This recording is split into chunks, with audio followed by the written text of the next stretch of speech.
All right. Welcome to another episode of A Podcast with your host, Stephen Maxted. And today we have Troy. I don't know how to list off our description of each other, but I'm going to say longtime friend. We used to play hockey a little bit together back in the day, cross paths in university, and we continue to do this in our life's journey in other ways. And now we're running businesses, and we bumped into each other recently, and I said, we got to get you on the podcast. And so our guest with the big intro there, Troy Obrien with Obrien BrienBuilt. And Troy, tell us right here a little bit about yourself, and we'll get into it today.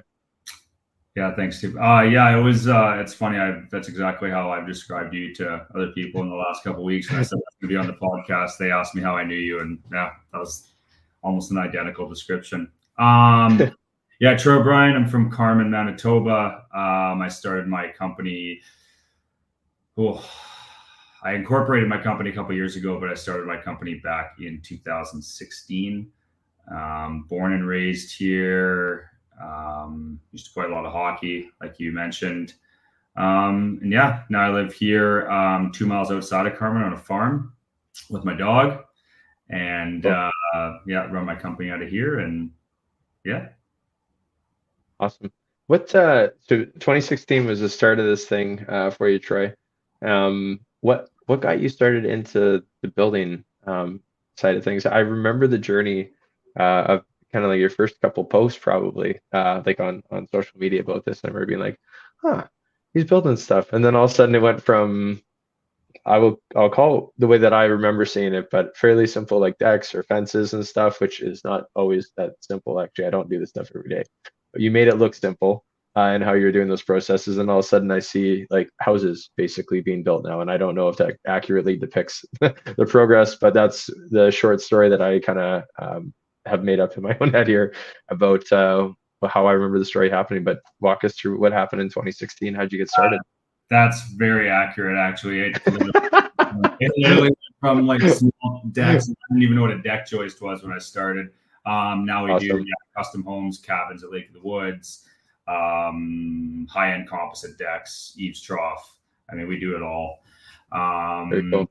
Yeah, it's a unique story. So I would say 2014, I graduated from the University of Manitoba with my education degree. So I have my phys ed degree, my education degree, Yeah. and my personal training degree. Graduated in 2014. Kind of wanted to teach, but not really. Tried substituting for a year.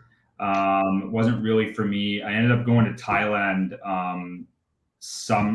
winter of 2015. When I came back, I didn't have a job, and I spent a lot of money in Thailand. So I ended up working for a guy in Carmen. We were building a house, just needed a job for the winter. I was still substituting. And then that summer, I was helping out on my friend's farm.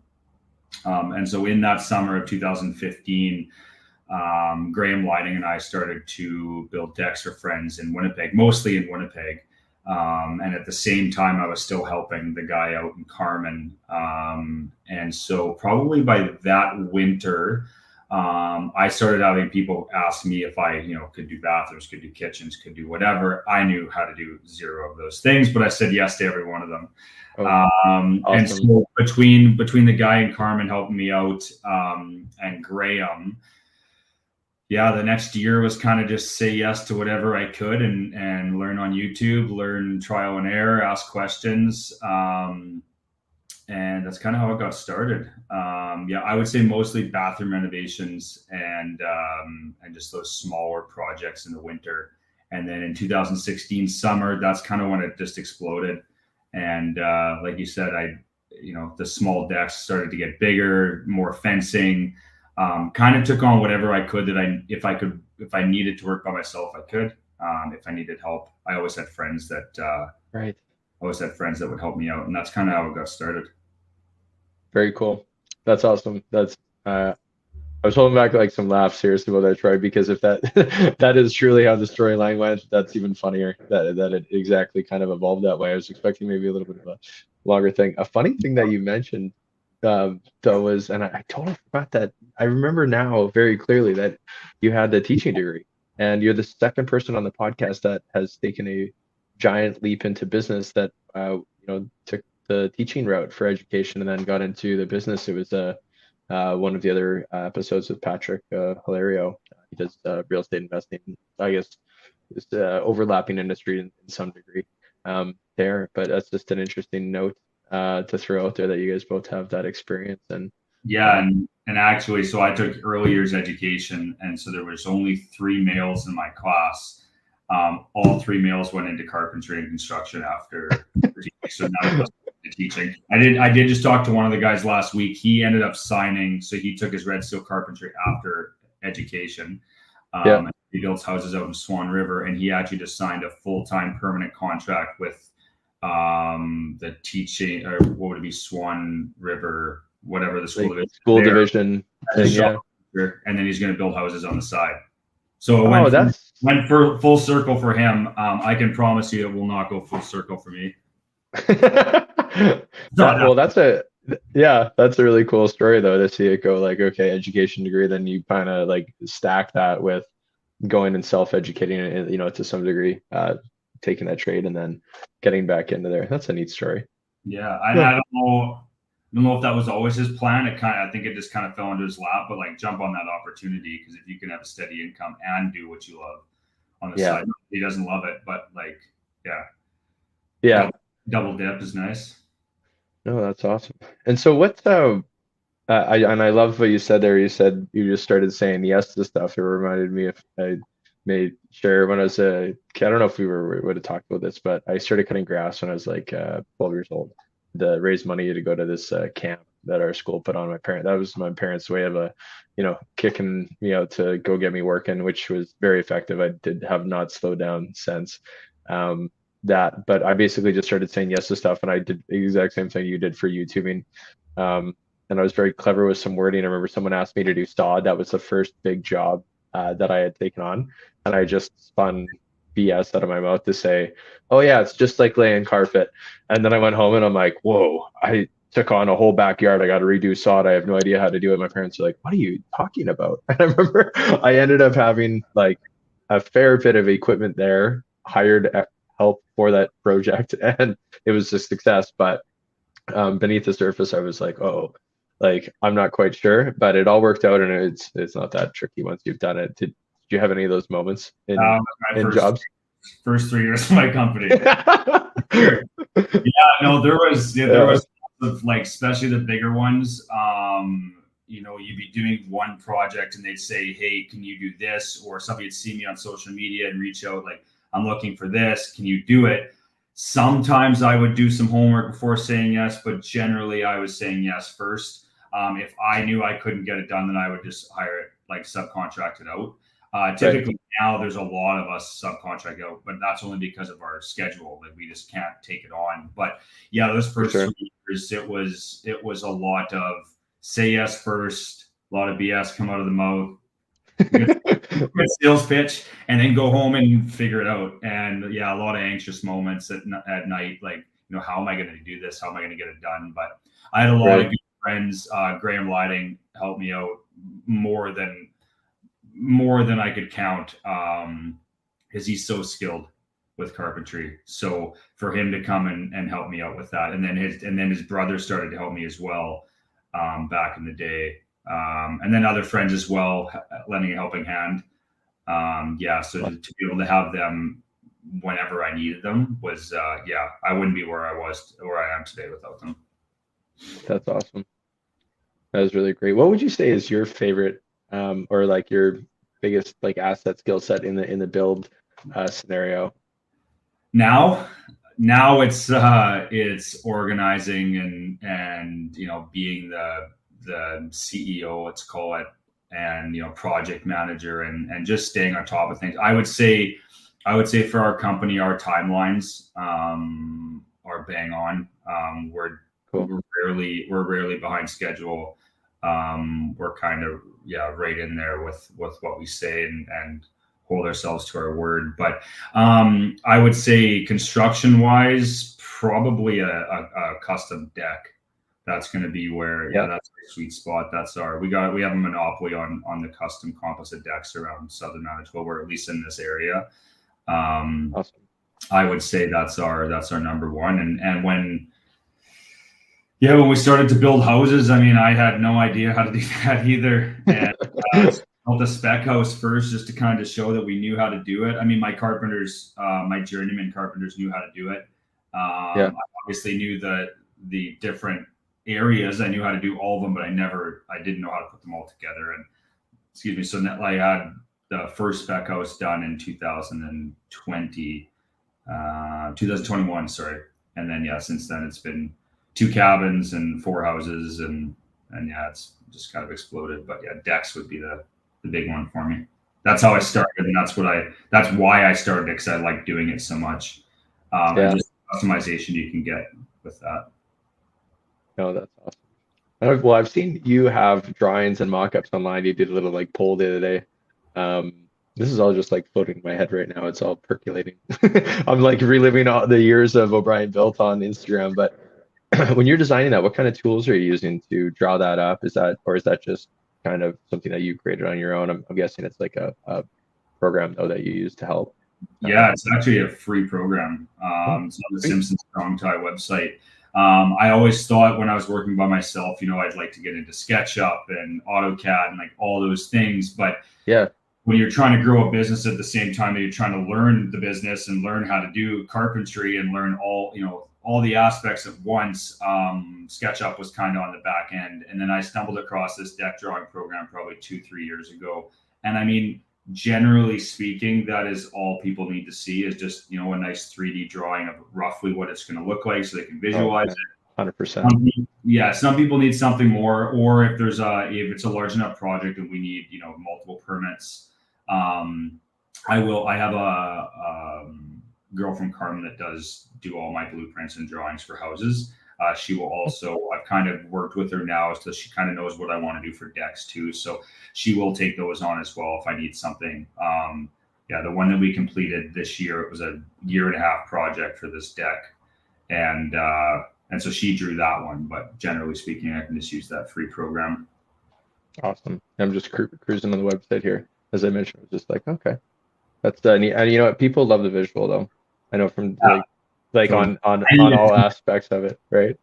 yeah, Like, and I needed to, and so do my guys. Like, if you have a plan in place, I used to build a deck with just looking at the empty space when I got there and be like, okay, what's this going to look like this when I'm done? But as soon as you have other people helping you, you can't do that. right. You can, you can, but then you take along the way, and you're going to be wasting some time. So Yeah, that communication around, you say 6 by 8, they hear 6 by 10, or whatever it is, and all of a yeah. sudden it changes a little bit. And Um, it's just knowing how you want the layout to work and where the deck boards need to line up and right. how do you finish your borders and how do you do your fascia and yeah, it's taken us a long time to all be on the same page. Every time I hire a new person in, they've done decks, but they do it with a different company in a different way, Right. and it's just trying to show my vision as to what it should look like. And we take a lot of pride in our quality. So, if you have to stop and take an hour to replan something, I would rather that than just go ahead with it to get the job done and then, redoing it at the end. Yeah. I'm not in the business of going back. You don't make any money going back to a customer's house. Yeah. No, for sure. That's what is that? I guess, well, how many folks are working with you now, or roughly? Because I'm sure some are seasonal and kind of come and go as you mentioned there. Um, Yeah. So this summer I have 5 full time, myself 6, and then we had 2 summer students as well. Both Fantastic. from high school in Carmen. So they're Oh, done now. So we're back to 6 of us.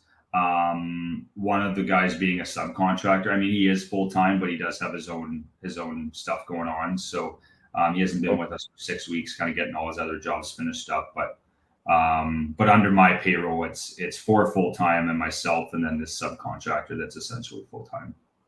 that's awesome. Plus, I have an accountant slash bookkeeper that's also my mother. So that's Mama also O'Brien. Yeah. that's also a big position, but I'm fortunate enough that she's not on the payroll. She's volunteer mom position. That's I've awesome. tried. I've tried to pay her in other. I'll just give in other ways. Yeah. Take her on a trip. Yeah. but she's not Uh, going to take money from me. no, that's super nice. That's awesome. What do you see as like the next step for you guys in this? I mean, it sounds like you've kind of already gone, like a certain growth trajectory, but you're probably thinking like, hey, like what's next for you guys? Yeah, I mean that's a big question. Yeah, we're right now. I can't speak on it too much on what we That's have. okay. Sorry, no, nothing bad area. We can talk We loosely have, about it though. we have some big plans for inside of Carmen. Cool. Um, Multiple units of some sort. Again, I don't want to Nice. speak on it too much until No, maybe. no, that's okay. You know what? I'll speak it for you. I could see you guys, and I don't know this. I could see you guys probably getting more like development, either areas or building up Yeah, in other ways like that. That's what my assumption would be on your trajectory. Spent yeah, a little bit of time in the real estate world, so that's what I would see you guys probably doing if I was guessing. yeah. And that's So like, I mean, project based, that's kind of where we're leaning towards. It's yeah, nice to have, steady work for 3, 4, 5 years. Um, so in specific projects, that's what we're going for. But at the same time, we're also trying to expand in a way that makes everybody's job easier. So hiring on a full yeah, project manager so that I'm not taking on that, but also trying to grow the business, but also trying to make sure the trucks are fixed, all the stuff that a business owner does. Um, totally. Trying to take care of it all. Plus, I would really like to get back onto site and actually wear my tool belt. And I think, I mean, the guys make fun of me quite a bit for, I mean, I do a lot of driving around to check on things. And so I feel bad. Sometimes I show up on site just to take an Instagram video and then I'm out. So it looks like I'm Yeah, working really hard on site, but I'm not. And I would really like to get back to that, but that's not going to happen until I have the project manager, the office manager, you know, I would probably stay on with quoting, just because all the numbers are in my head, anyways. But yeah, uh, but yeah, like just having a more structured and standardized way of doing things, so that anybody could come in and do that specific position. yeah. Um, it's really helped. We use a program called Builder Trend, so it's Builder a trend. yeah, Cool. it's a software that I invested into 2 years ago now, and it's essentially a full program for construction and contract owners. Everything from your CRM to your quoting to your project management to your time clock, so all the guys clock in on there. My Yeah. financials on there, so invoicing and estimates, Oh, change orders. nice. It's a full spectrum. It all links into QuickBooks for my mom. So without Nice. that, yeah, without that, I wouldn't be talking to you on this podcast because I'd be ripping my hair out trying to stay caught up. But at least I can stay organized, and then I'm also able to, remove myself and work on other ideas or other aspects of the business, and not necessarily from Carmen either.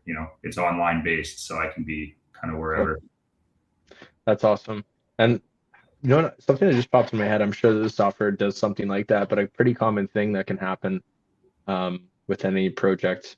I've done some renos on my own place, and they always start with or they can start small, and then all of a sudden it's like, I want more stuff done, whatever. And it's in the way that I had done them, it's not a big deal because I'm in total control of, the budget and what I'm looking at and stuff like that. But does that program help manage, add-ons for projects that people often like ask? Like, is it pretty fluid with that side of things to communicate? If that makes sense, is like a question for you.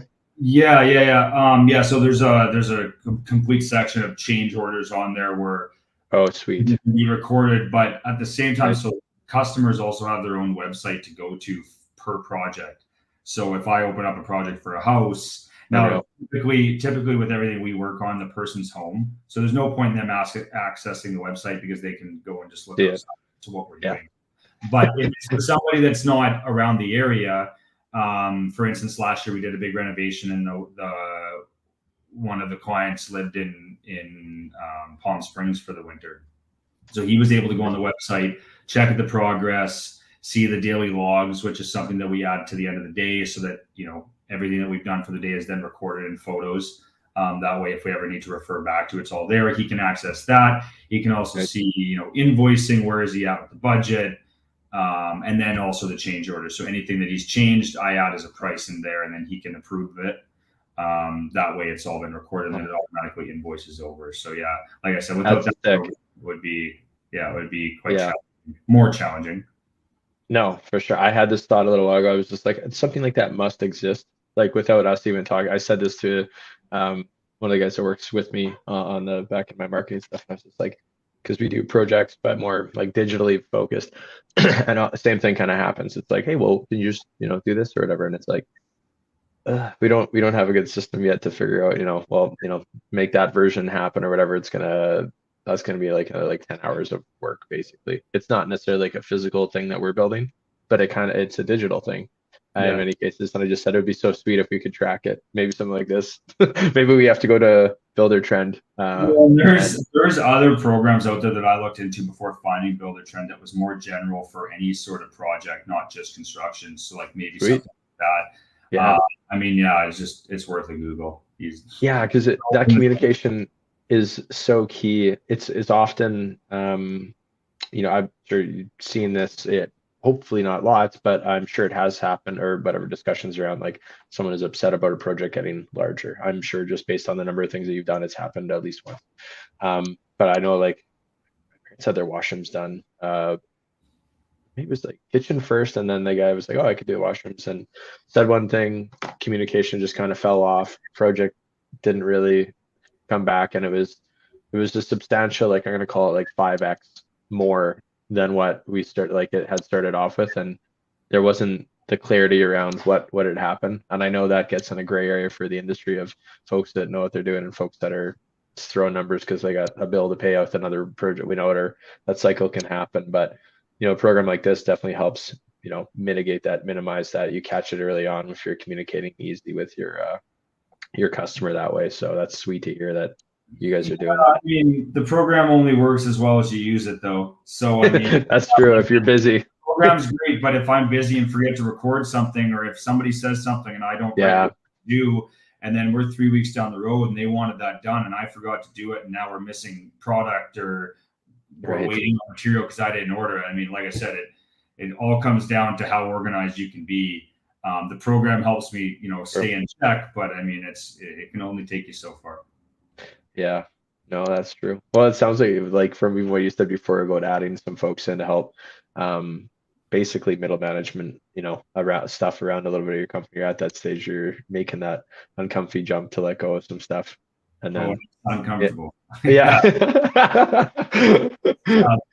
And it's like trying to find a system that works. How do I want to see all of this come to fruition where I can, still oversee stuff, but I don't have to micromanage.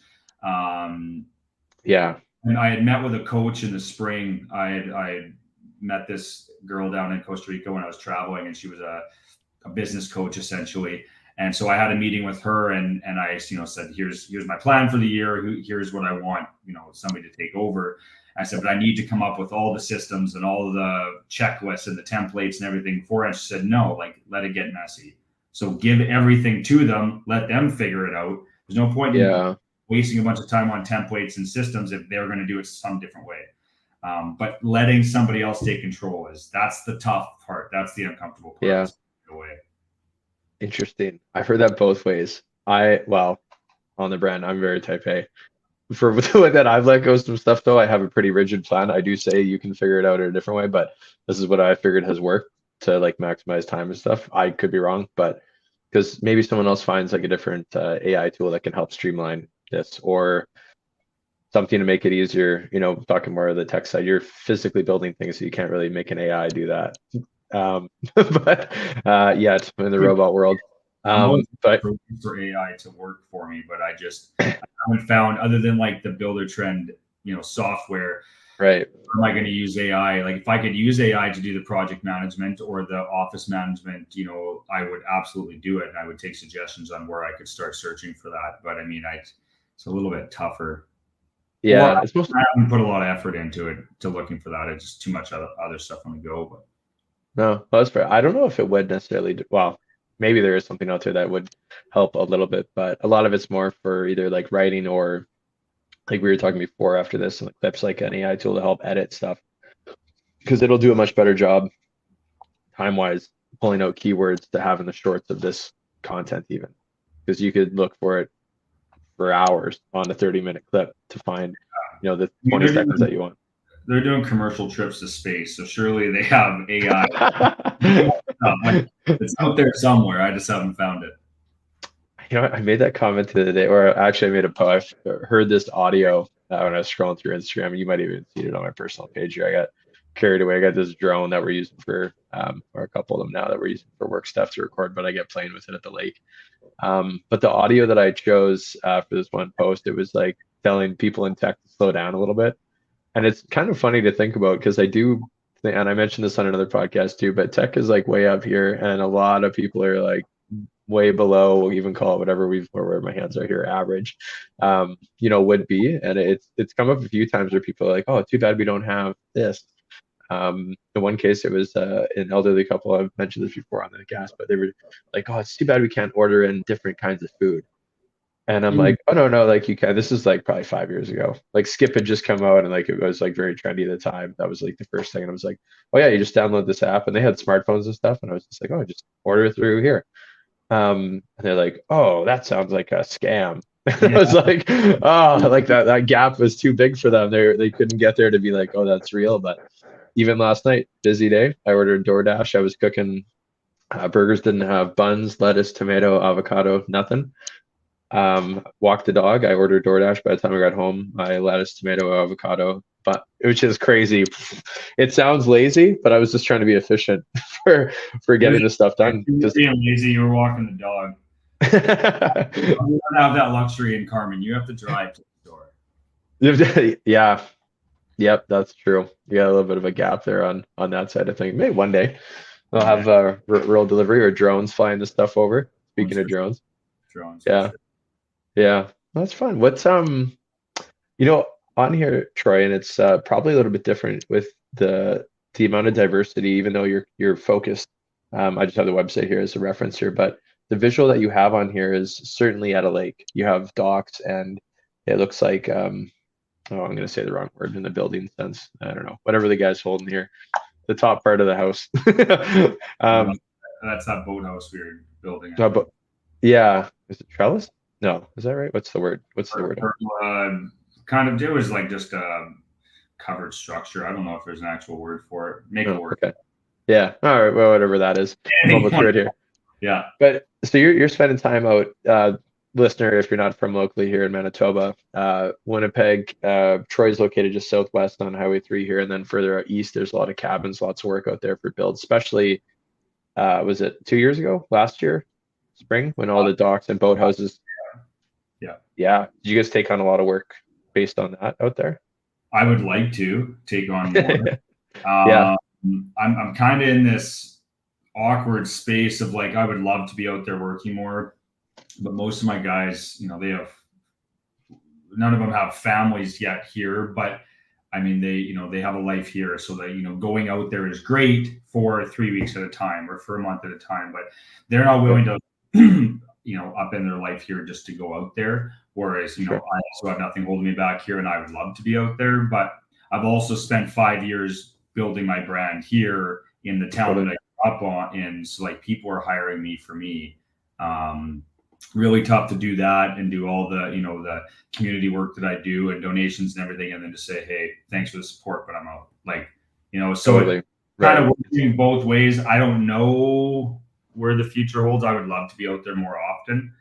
I just know that once I advertise out there, like that's it. I'll be out there because they're that short.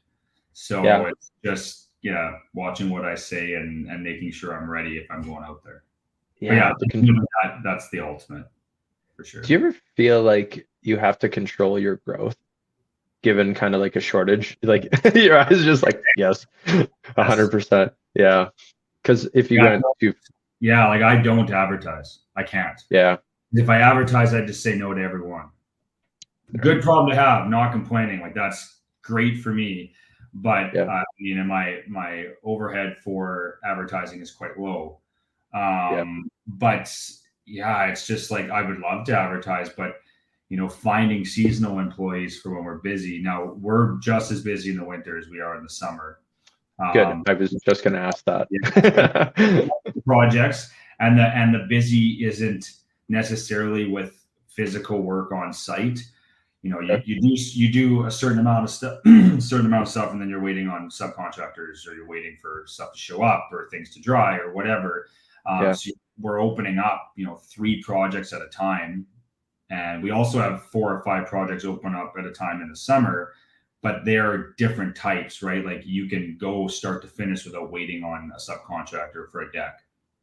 Right. Whereas in the winter, you open up all these different projects. Well, you're not always there.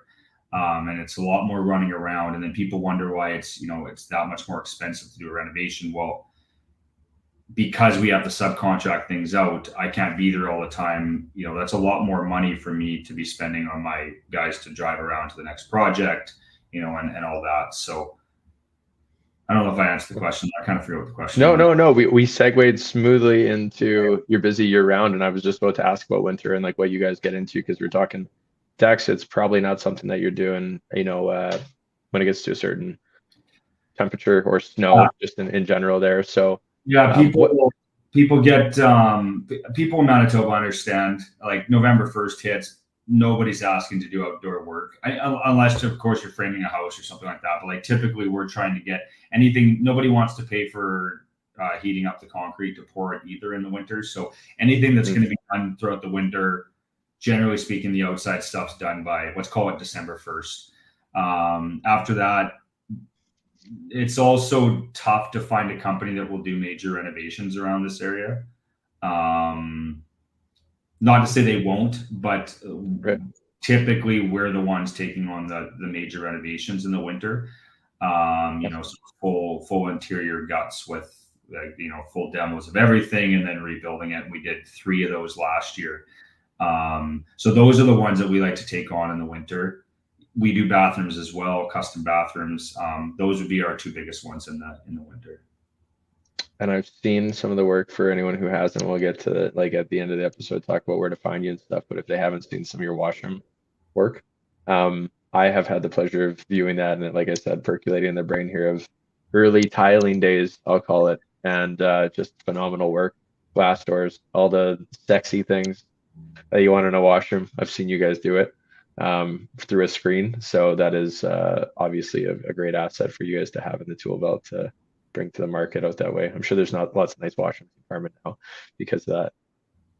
Yeah, I mean, Pinterest is a great tool too. So if a Agreed. customer show me a Pinterest picture, say I want it to look like this, I mean, that's what lots of people, when they pull out their phone, they say I have a Pinterest. Whether it's the husband or the wife or whatever has pulled that out, the other one's rolling their eyes, say, "Oh well, he's not going to want to see Pinterest."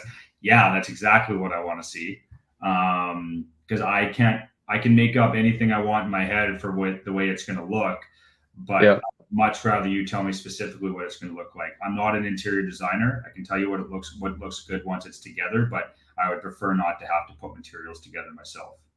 that's interesting. I and very relatable to other industries too. I would rather be told like either exactly or complete freedom with genuine honesty of they don't care, like they're okay with it. But that in the middle part is dangerous. They're like, oh, I didn't, I don't want It that. takes so much more time. Yeah, Yeah, I'm going to quote something and like, oh no, we don't actually like that. Well, now what do I do? I have to charge them for the quote, or do I, and I never right, have. But like, yeah, it's coming to that point where if I'm quoting 5 or 6 or 7 projects a week, that's a lot right, of time for me to go through it. And then if you don't like what I sent as inspiration, right, I start charging it where it's right.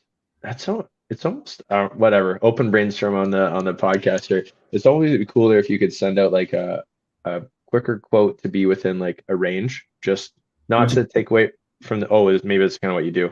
yeah, No, I okay, have there you go. You're how I do that. I used to be specific, and now it's like I'm going to give yeah. you a price range from this to this. You're going to tell me yes or Oh my no. gosh. If you're good with that, let's move it into jobs. Once I've booked you in, now I can give you a specific estimate on actual materials that you've picked, because there's such a price range on everything.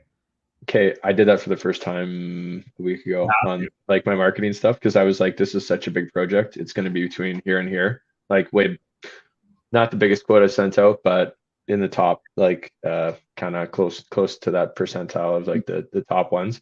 And I was just like, if we want to get in the weeds and figure out all the details, but I know roughly this is what it'll cost for like the digital side of our things because it was like a group of 5 companies or whatever. And I was just like, this one alone is almost like a full-time gig here. Happy to do it, but it's going to take a lot. yeah. Anyways, that's good. I'm glad you already do You that. know I'm you're glad gonna get my the job. You're going to get the job. You can be specific in the first place, but if you're quoting right. just people, I'm not.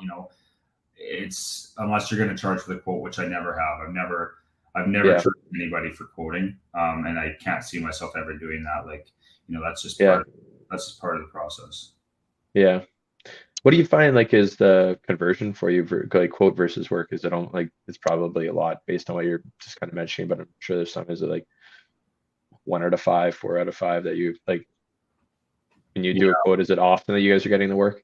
Sounds like because you're not really even advertising, so I'm guessing it's probably high. For the most part, we're just getting the work. Like, yeah, people Yeah. say no to the cost because either A, they have nothing to base it off of. So, I Right. price like, oh wow, like we didn't expect that. And then they don't go with it. Quoting against other people.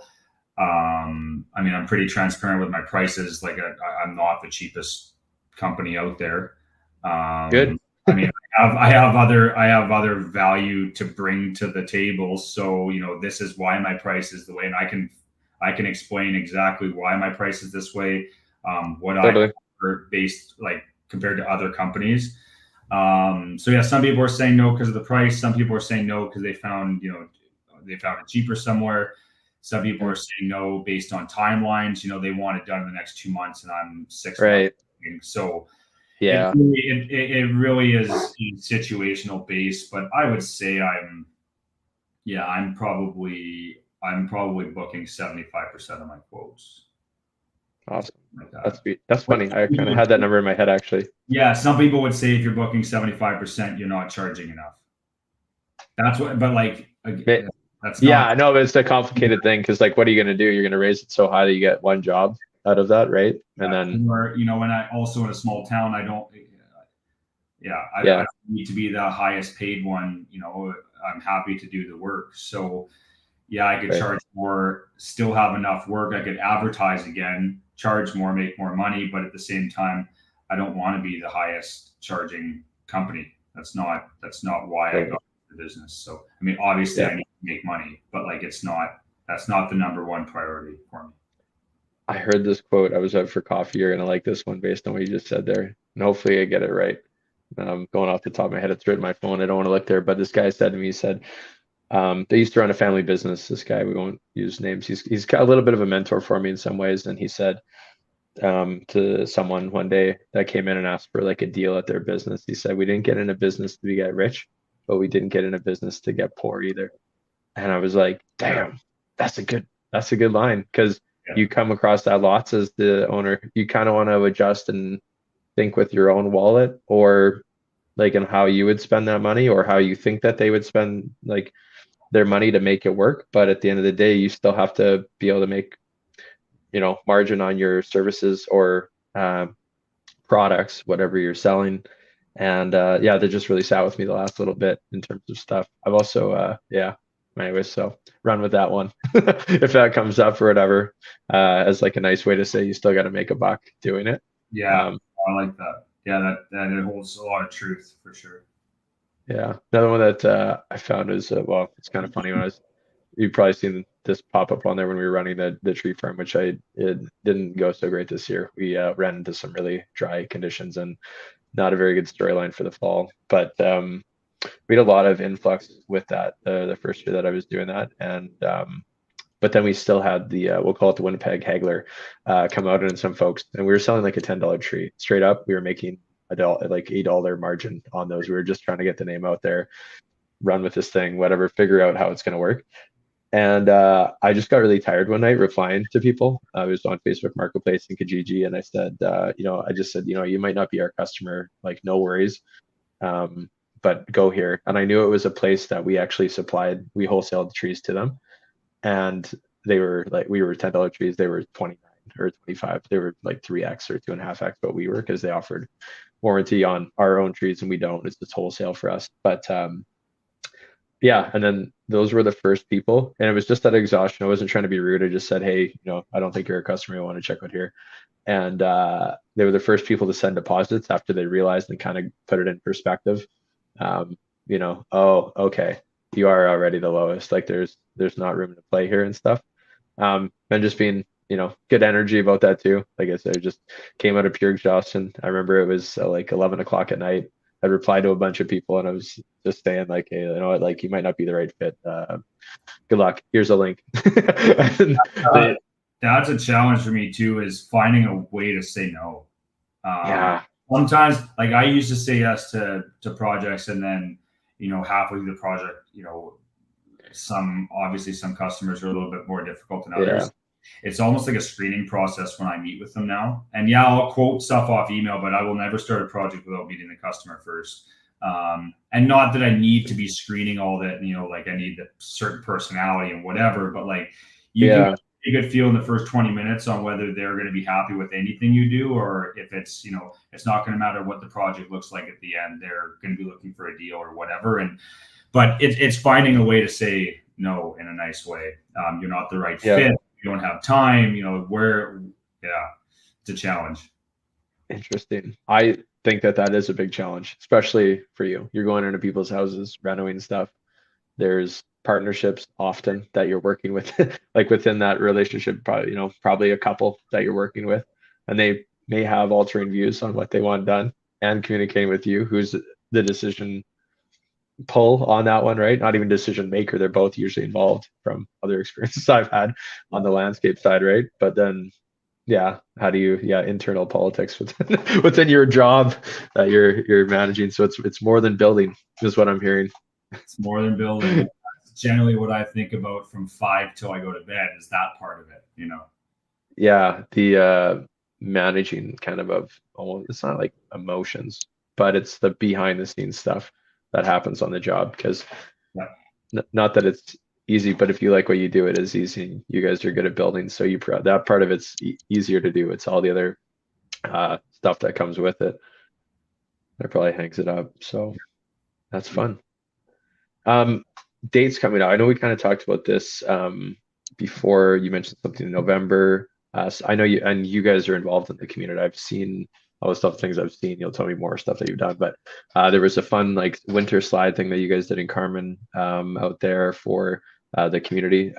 Anyone listening, it's like a giant, you go to the top, slide down on a toboggan out there, and you guys did a great job constructing that.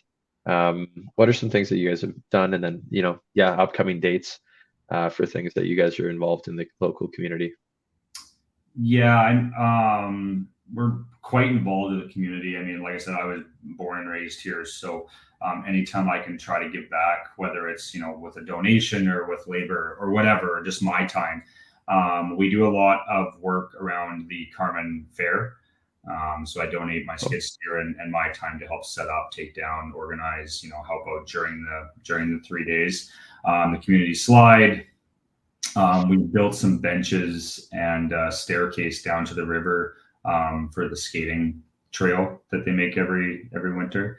And then I would like to donate materials and labor to do a dog park in Carmen. Cool. If that's ever going to happen, I don't know. I've told my idea to the people that need to know about it. I'll let it sit with them. If it happens, it happens. If it doesn't, it doesn't. But I think that would be, a good thing to have in the town. For sure. And then, November is Curl for Cancer. So it's a fundraiser that this will be the 27th year in Carmen. It was started in Carmen, and I think I might get this number wrong, but like they've raised well over $1 million for cancer care over the last 25, 26 years. And whoever's listening to this from Carmen's for sure going to message me and say that number. It's definitely $1 million. But it's up. We're not big enough to have fact checking and me to have another body here to help us do this thing. Neither are you, so that's okay. Somebody will listen. Somebody will me on it. But so every year I donate My dad passed away from cancer in 2010.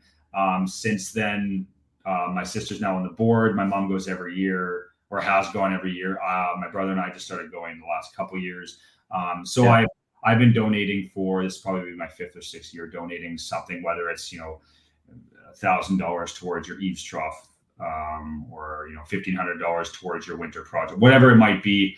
We kind of do something different every year. I don't necessarily know what I'll do this year, but yeah, quite a big donation, and then it's a live auction, so everyone Awesome.